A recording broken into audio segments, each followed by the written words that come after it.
viewers, welcome back to our videos. This is video 5, and today we are going to be looking at determinants of demand. Now, today is video 5, remember, and we're going to be looking at the determinants of demand.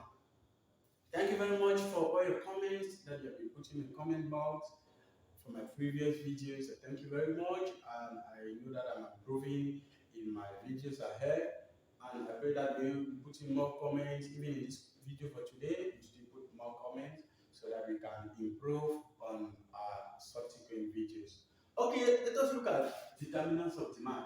Now, when we talk about the word determinant, we are talking about what are some of those factors that can cause an increase in demand or a decrease in demand.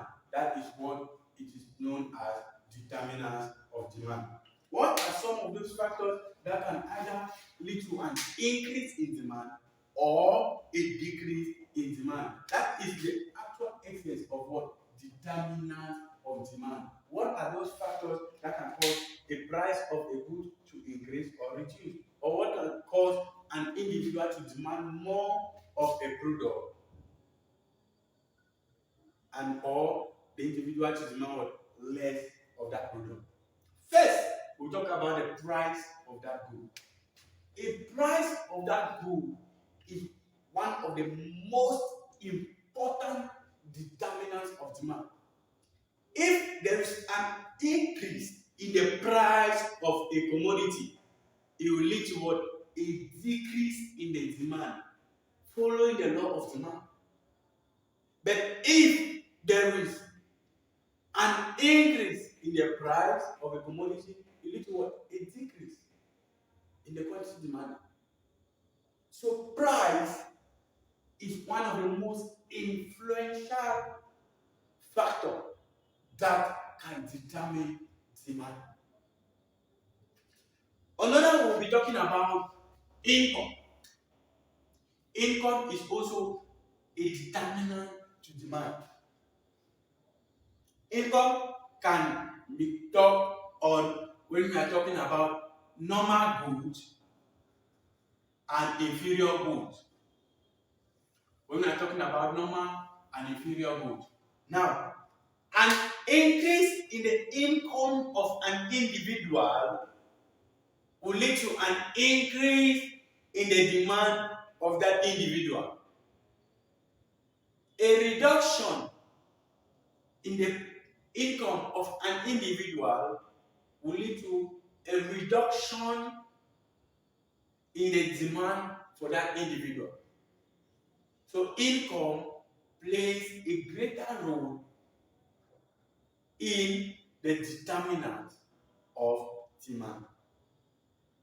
Next, we are going to be looking at is price of related goods. Price of related goods is also a determinant of demand. Now, price of related goods can be divided into two, where we can either talk about substitute goods and complementary goods. That is substitute good, complementary good. Now, substitute goods are those goods which can be consumed in the place of another. Let's say, for example, we can consume fish in the place of meat, which is also a determinant of demand. And complementary goods are those goods which can be used at the same time. Now, in this substitute good, when there is an increase in the price of one, let's say there are two of these goods which we are using, meat, fish. There is an increase in the price of meat. You lead to, when there is an increase in the price of what? Of meat, you lead to what? A reduction. There will be a reduction in what? In the quantity demanded of meat. And there will be an increase in the demand for what? For fish. So the substitute good is an influence to what? To the determinant of demand. And complementary good as well is an increase, is a determinant to demand. Now, when we are talking about substitute and complementary good, we are talking about goods which are jointly produced. Understand? Now, we cannot use a cell phone for communication without a SIM card. So we must buy a cell phone and buy a SIM card.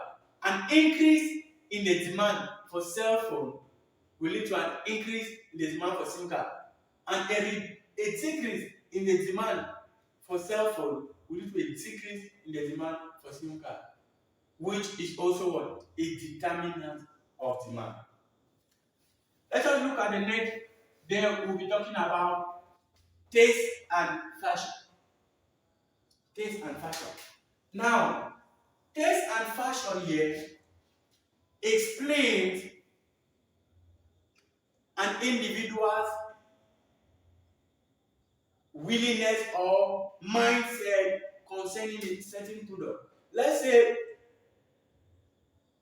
an increase in the demand for drink, for Yahoo is mostly at hot time.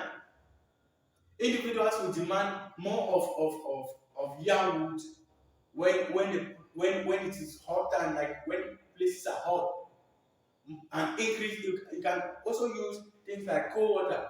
An individual can get an increase in the taste and will lead to what? An increase in the demand. On the other part of fashion, we'll talk about an individual or a dress which is in fashion, like Louis Vuitton dresses that are always out. Dresses that are in fashion will lead to an increase in demand, while dresses that are not in fashion will lead to what? A decrease in demand. That's in the part of taste and fashion. Now, expectation. When we look at this word expectation, two things comes in our mind. It can be either expectation of future increase or expectation of future decrease.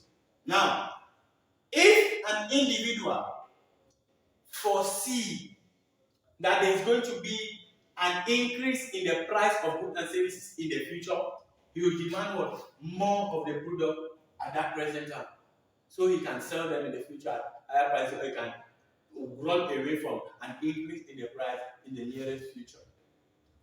But if an individual foresee that there will be a decrease in the price of a good in the future, you demand less because you know that in future you will buy more.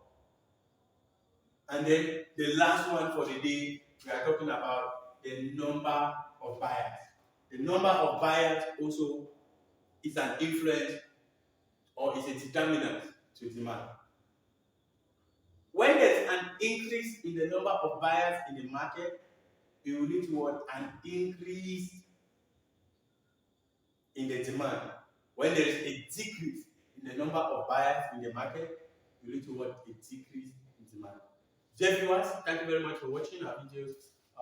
Still remain Benjamin Academics all over social media, Twitter, Instagram, Facebook. If you want to support Benjamin Academics, the numbers are on the screen. You can support us for us to grow. You can support us by Momo, by call, through WhatsApp, text message, anyone. Please place your comments in the comment box so that we notify, and click the subscription button as well.